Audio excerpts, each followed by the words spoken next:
तेजीमोला को अपने पैदा होने से पहले से ही बहुत परेशानियां उठानी पड़ी थी और उसके बाद भी उसे जीवन में कई कठिनाइयों का सामना करना पड़ा। तेजीमोला के जन्म लेने से 3 हफ्ते पहले उसकी मां न्योमोली ने इतने सारे संतरे, पके हुए आड़ू और इतने सारे चिकने बीज खा लिए थे कि उसे अपने बचपन में सुनी हुई बातें याद आ गई थी कि अगर आप गलती से बीज निगल जाते हो तो रातों रात एक पेड़ में तब्दील हो जाते हो। डर के मारे वह उस रात सो नहीं पाए और अजीब अजीब सपने उसे आते रहे कि वह अलग अलग तरह के पेड़ों में बदल गई है। सुबह उसने अपने पति धनीराम को सपनों के बारे में बताया। वह एक व्यापारी था और अक्सर काम के सिलसिले में बाहर रहता था। धनीराम ने उसे समझाया कि उसके सपनों का कोई मतलब नहीं है। यही नहीं, उसकी दाई गहुनी ने यह भी कहा कि उसे सपने में चून की हरे भरे आम और अन्य पेड़ दिखाई दिए हैं तो इसका अर्थ है कि वह एक स्वस्थ बच्चे को जन्म देगी और संतान सुख भोगेगी। पर अगहुनी की बात गलत साबित हुई और बच्ची को जन्म देते ही न्योमोली की मृत्यु हो गई। बच्ची की आवन नाल काटते हुए अगहुनी ने देखा कि वह छोटी नन्ही कलियों में बदल रही है। जब तक उसने बच्ची को नहलाया, वे कलियां पूरी पत्तियों का रूप ले चुकी थीं। हालांकि उसने उन्हें एक एक कर चुनना शुरू कर दिया था, पर वे उसके शरीर के विभिन्न हिस्सों से किसी घास की तरह उगने लगी थीं। जब तक न्योमोली की पलकों को उन पत्तियों ने ढका, वह मर गई, क्योंकि पत्तियों द्वारा उसके शरीर से सारे रक्त को चूस लेने के कारण वह सांस नहीं ले पा रही थी। अगहुनी ने पूरी कोशिश करके उसके शरीर को साफ किया ताकि किसी को इस बारे में पता न चले और उसके बाद ही सबको बच्ची के जन्म की सूचना दी। उसने धनीराम से यह भी कहा कि क्योंकि वह न्योमोली को अपनी बहन की तरह मानती थी, इसलिए जब तक तेजीमोला शादी के योग्य नहीं हो जाती और किसी योग्य वर से उसका विवाह नहीं हो जाता, वह उसकी देखभाल करना चाहेगी। असल में उसे डर था कि कहीं शिशु के शरीर में से भी पत्तियां न फूटने लगे और राम ने अपने घर के पिछवाड़े में उसके लिए एक घर बनवा दिया ताकि वह वहां रहते हुए बच्ची की देखभाल कर सके। वैसे भी उसका कोई रिश्तेदार नहीं था।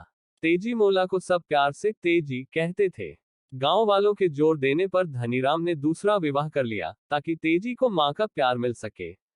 इस बीच अगहुनी तेजीमोला के शरीर से कम 4 बार अलग अलग तरह की पत्तियां निकाल चुकी थी। ऐसा करने के लिए वह कभी उसे हल्दी का लेप लगाती तो कभी सोयाबीन का लेप, ताकि उसे पत्तियां खींचकर निकालनी न पड़े। इस तरह के लेप लगाए जाने के वजह से तेजीमोला के रंग में लगातार निखार आता जा रहा था और उसकी सौतेली मां रमोला उसे देख जहां हैरान रह जाती, वहीं उसे जलन भी होती। उसका खुद का रंग काला था और तेजीमोला न सिर्फ सुंदर थी, वरन उसकी आंखें भी एकदम अंडाकार थी और पलकें घनी थी। पर अगहुनी को हमेशा उसकी चिंता सताए रहती थी कि कहीं उसे भी कुछ हो न जाए। 2 हफ्ते पहले लाल गर्दन वाले हरे रंग के तोते ने धनीराम के घर पर, जब वह बाहर अपना सामान बेचने जाने के लिए सामान बांध रहा था, तब गीत गाया था। अगहुनी की सोते सोते ही मृत्यु हो गई। तोते ने यह गीत गाया था। जब तुम मुझे देखते हो, तुम नाराज हो जाते हो। तुम्हारी बेटी एक खूबसूरत युवती बन गई है। तुम शहर से उसके लिए वर कब लेकर आओगे? तोते की आवाज बहुत ही कर्कश और तेज थी, जिसे सुनकर धनीराम को अपनी दूसरी पत्नी का ध्यान आ जाता, जो बहुत ही लड़ाकू किस्म की स्त्री थी। गांव में वह सबसे लड़ती रहती थी और तेजीमोला के साथ नौकरों की तरह व्यवहार करती थी। उसने तोते को देखकर एक ठंडी आह भरी और उसे आश्वासन दिया कि अगले 6 महीनों की अपनी समुद्री यात्रा के दौरान वह अपनी बेटी के लिए उपयुक्त वर जरूर ढूंढ लेगा। पर रमोला के दिमाग में तो कोई और ही खुराफात चल रही थी। जैसे ही धनीराम अपनी यात्रा पर निकला, उसी रात रमोला ने अपने तीनों बेटों के लिए स्वादिष्ट भोजन बनाया, पर तेजीमोला को खाने के लिए केवल बचे हुए चावल नमक के साथ खाने को दिए।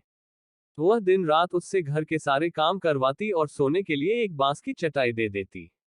तेजीमोला खुशी खुशी सारे काम करती। जब भी उसे अपनी मां की याद आती, वो रुआंसी हो जाती। जिस रात धनीराम घर से निकला, तेजी की अंगुली में एक छोटी सी हरी पत्ती उगाई, जिसे उसने तुरंत ही चंदन का लेप लगाकर हटा दिया, जिसके बारे में अगहुनी ने उसे बताया था। वह अक्सर अगहुनी को याद कर रोती, क्योंकि उसे तो मां का प्यार उसी से मिला था। उसकी सबसे खास सहेली का विवाह तय हो गया था और जब उसने अपनी सौतेली मां से जाने की अनुमति मांगी तो तेजीमोला यह देखकर हैरान रह गई कि न सिर्फ उसने उसे जाने की अनुमति दे दी, वरन अपनी मां के सूती कपड़े मांगने पर उसने उसे अपने महंगे रेशमी कपड़े भी पहनने को दिए। उसे हिचकिचाते देख रमोला ने कहा, तुम नए डिजाइन के कपड़े पहनो और अपने इन वस्त्रों के नीचे ब्लाउज भी पहनो। इससे तुम और सुंदर लगोगी। मैं तो अब ऐसे कपड़े नहीं पहन सकती हूँ क्योंकि अब मैं बूढ़ी हो रही हूँ, लेकिन तुम्हें ऐसे ही कपड़े पहनने चाहिए। अपनी सहेली के विवाह में तुम खूब सज कर जाओ, पर क्या तुम अकेली वहां जा सकोगी? हाँ, मैं अकेली जा सकती हूँ। सुंदर कपड़ों को देखते हुए तेजीमोला ने खुशी से कहा। पर रमोला तो कुछ और ही सोच रही थी। उसने उन कपड़ों को एक जूट के थैले में डालते हुए रेशमी वस्त्र की तहों के बीच धीरे धीरे जलने वाला एक अंगार और एक छोटा सा चूहा रख दिया।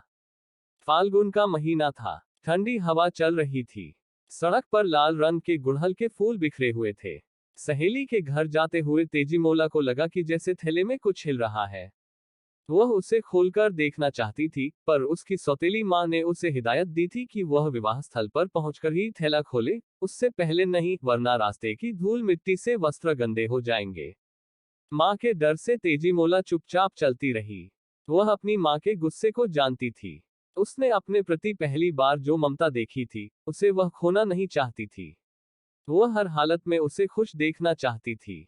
उसने और तेज चलना शुरू कर दिया ताकि जल्दी से सहेली के घर पहुंच सके और नहाने के बाद इन वस्त्रों को पहन सके। उसने अपने थैले से धुआं निकलता नहीं देखा। विवाह स्थल पर पहुंचने के बाद जब उसने पहनने के लिए वस्त्रों को निकाला और देखा कि वे जगह जगह से कटे हुए हैं और कहीं कहीं से जल भी गए हैं, तो वह हैरान रह गई। वह डर के मारे रोने लगी कि अब तो उसकी सौतेली माँ उसे कोई बड़ी सजा देगी, क्योंकि उसने उसके इतने कीमती कपड़े खराब कर दिए थे। उसकी सखी सोखी ने उसे सांत्वना देने की कोशिश की, तेजी, तुम इसके लिए उत्तरदायी नहीं हो। माँ को मैं यह बात कैसे समझाऊंगी? वह मुझे बहुत मारेगी। उन्हें सब सच बता देना। इसमें तुम्हारी कोई गलती नहीं है। फिर सोखी ने उसे उपहार में मिले हुए अपने रेशमी वस्त्र पहनने के लिए दिए, पर तेजी ढकी थी और यह बात भी उसे रुला रही थी कि सोखी उससे दूर चली जाएगी, जिसके साथ वह अब तक अपने सारे दुख सुख बांटती आई थी। फिर जिसका तेजी को डर था, वही हुआ। उसकी माँ ने उसकी बात पर विश्वास नहीं किया। उसने तेजी के लंबे बालों को खींचा और उसे मारने लगी। सजा के रूप में उसने तेजी से भीगे हुए चावलों को पीसने के लिए कहा। तेजीमोला बहुत रोई कि उसने सचमुच वस्त्र नहीं फाड़े हैं, पर रमोला नहीं मानी। वह तो कब से तेजी को मारना चाहती थी और अब इस सुनहरे अवसर को वह गंवाना नहीं चाहती थी, खासकर जब उसके पिता भी घर पर नहीं थे। उसने चावल पीस रही तेजीमोला के दाएं हाथ को ही चावल के साथ पीसना शुरू कर दिया और उससे कहा कि अब वह पीसने के लिए अपने बाएं हाथ का इस्तेमाल करे। तेजीमोला रोते रोते बोली, माँ, तुमने मेरे दोनों हाथों को आहत कर दिया है। मुझे जाने दो। रमोला ने उससे कहा कि वह अपने सिर से चावल पीसे और फिर लकड़ी के डंडे से उसका सिर ही तोड़ दिया। रमोला ने उसके शव को पिछवाड़े में दबा दिया। जैसे ही रमोला वहां से हटी, तेजीमोला का मांस धीरे धीरे फूटकर कद्दू की एक बेल में बदल गया। उसकी वाहिकाओं ने मिट्टी से रक्त चूस लिया और उससे पौधे का पोषण होने लगा। पत्तियों, टहनियों और जड़ों ने तेजीमोला की आत्मा को सुरक्षित रखा। दोपहर में जब ठंडी हवा बह रही होती तो पिछवाड़े में खड़ा कद्दू का पौधा गीत गाता और अपने फूलों की खुशबू बिखेरता रहता। लोगों को इसमें कुछ भी अजीब नहीं लगता था, क्योंकि ऐसी ठंडी दोपहर में अक्सर हवा में ऐसे गीत बहते थे, खासकर जब अपनी मादा कबूतर को लुभाने के लिए नर कबूतर गुटगुन करते थे। बेल वाले पौधे द्वारा गाया जाने वाला गीत बहुत ही मधुर होता था। लगता था कि कहीं बहुत दूर कोई स्त्री गा रही है। जब पड़ोसियों ने तेजीमोला के बारे में पूछा तो रमोला ने कहा कि वह अपनी सहेली के घर गई है। कुछ महीनों बाद वापस आ जाएगी।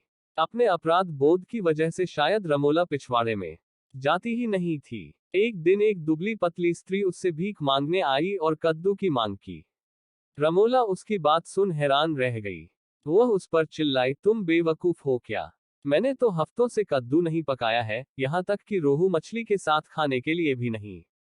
मैंने अपने बेटे को आज ही बाजार भेजा है कि वह कहीं से अच्छा कद्दू ले आए, पर तुमने कहां से मेरे घर में कद्दू देख लिया?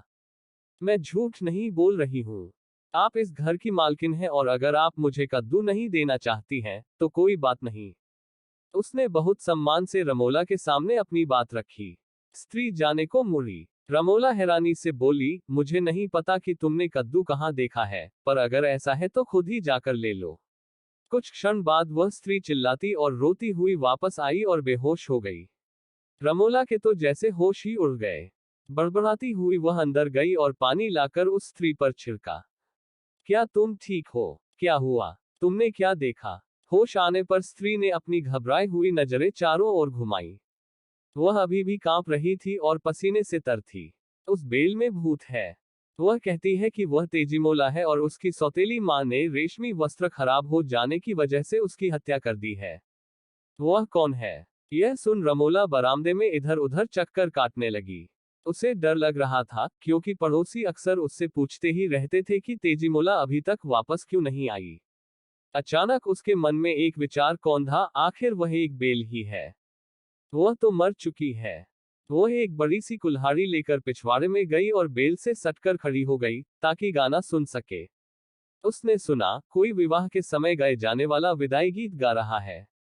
तुरंत उसने बेल के टुकड़े टुकड़े कर दिए। पौधे के कोमल बीज चारों ओर बिखर गए। उनका रस उसके सफेद कपड़ों पर पड़ा तो निशान बन गए। वह बुरी तरह से हाँफ रही थी और उसके माथे से पसीना बह रहा था। उस पौधे में 459 बड़े कद्दू लगे हुए थे। 92 अभी पूरी तरह से बने नहीं थे और उस पर 3045 फूल थे, जिन्हें वह एक एक करके चुनने लगी। पहले अकेले, फिर अपने दोनों बेटों की सहायता से, जो तब तक घर लौट आए थे। बड़ा बेटा, जो कद्दू लेने गया था, अभी तक नहीं लौटा था। उन तीनों ने मिलकर एक गहरा गड्ढा खोदकर उस पौधे को बगीचे के एक एकांत कोने में दबा दिया। इस बार जहां इस पौधे की पत्तियां, टहनियां, बीज, जड़ आदि दबाए गए थे, वहां पर गहरे लाल रंग के आलू बुखारे के फल जैसा पौधा उगाया। कुछ हफ्तों बाद गांव के कुछ गाय चराने वाले रमोला के पास पके हुए आलू बुखारे मांगने आए, पर उसने उनकी बात नहीं सुनी और नारियल कसने बैठ गई। तभी एक एक कर आलू बुखारे धरती पर गिरने लगे। एक आलू बुखारे के मुंह से गाढ़ा झाग निकलकर बहने लगा। एक आलू बुखारा वहां बैठकर किसी बच्चे की तरह रोने लगा। फिर उनमें से एक गाने लगा, अपने हाथ फैलाने की हिम्मत मत करना। मैं कोई आलू बुखारे का पेड़ नहीं हूं। मुझे तो रेशमी वस्त्रों की वजह से पीसकर यहां दबा दिया गया है। यह मैं हूं तेजी मोला। जब धनीराम गांव लौटा तब तक शरद ऋतु आ चुकी थी। पके धान के खेत सुनहरी लग रहे थे और एकदम स्वच्छ आकाश का स्वागत कर रहे थे, जिस पर सरसों के खेतों में खिले नन्हे पीले फूलों की तरह करोड़ों तारे टिमटिमा रहे थे। असम के एक सुदूर बसे गांव में उसकी मुलाकात एक व्यक्ति से हुई थी, जो उसे अपनी बेटी के लिए उपयुक्त वर लगा था। मेहनती व बलिष्ठ कद काठी का वह आदमी बड़ों के पैर छूता था, अपनी माँ की बात सुनता था और अपनी दादी की सिलबट्टे पर चूना सहित पान पीसने में मदद करता था। उसमें कोई भी बुरी आदत नहीं थी। वह रोज नहाता था, इसलिए उसका शरीर चमकता रहता था। नाव धनीराम के गांव के करीब पहुंच रही थी। बहते पानी की आवाज पैदा हो रही थी, जो किसी गीत की तरह लग रही थी। वह अपने साथ बहुत तरह का सामान लाया था। तभी उसकी नजर पानी में खिले कमल पर गई। ऐसा कमल उसने अपनी जिंदगी में कभी नहीं देखा था। वह बांस से बनी छतरी जितना बड़ा था। उसने कहा, इसे मैं अपनी बेटी के लिए तोड़ूंगा, क्योंकि मेरी सुंदर बेटी इस तरह का फूल पाने की ही हकदार है। जैसे ही धनीराम उसे तोड़ने के लिए आगे बढ़ा कि तभी वह कमल अपनी डकभरी कहानी सुनाने लगा, जिसमें वह चूहे, अंगार और अपनी सखी के विवाह की बात कर रहा था। तेजी मोला केवल एक ही बार गा सकती थी, इसलिए उसकी बात पर विश्वास न करते हुए जब वह कमल को उखाड़कर फेंकने देने लगा तो वह ऐसा न करने की प्रार्थना करने लगी। जब उसे तोड़ा जाने लगा तो अचानक उसने देखा कि उस फूल ने अपनी हथेलियां खोल ली हैं। उसने एक हाथ में पान का नया पत्ता लिया और दूसरे हाथ में चबाया हुआ पान का पत्ता, और बोला, अगर तुम वास्तव में तेजी मुला हो तो तुम चातक पक्षी में बदल जाओगी और मेरे दाएं हाथ में रखे चबाए हुए पान के पत्ते पर चोंच मारोगी। अगर तुम कोई भूत हो जो मुझे छलने की कोशिश कर रहा है, तो तुम मेरे बाएं हाथ में रखे ताजे पान के पत्ते पर चोंच मारोगी।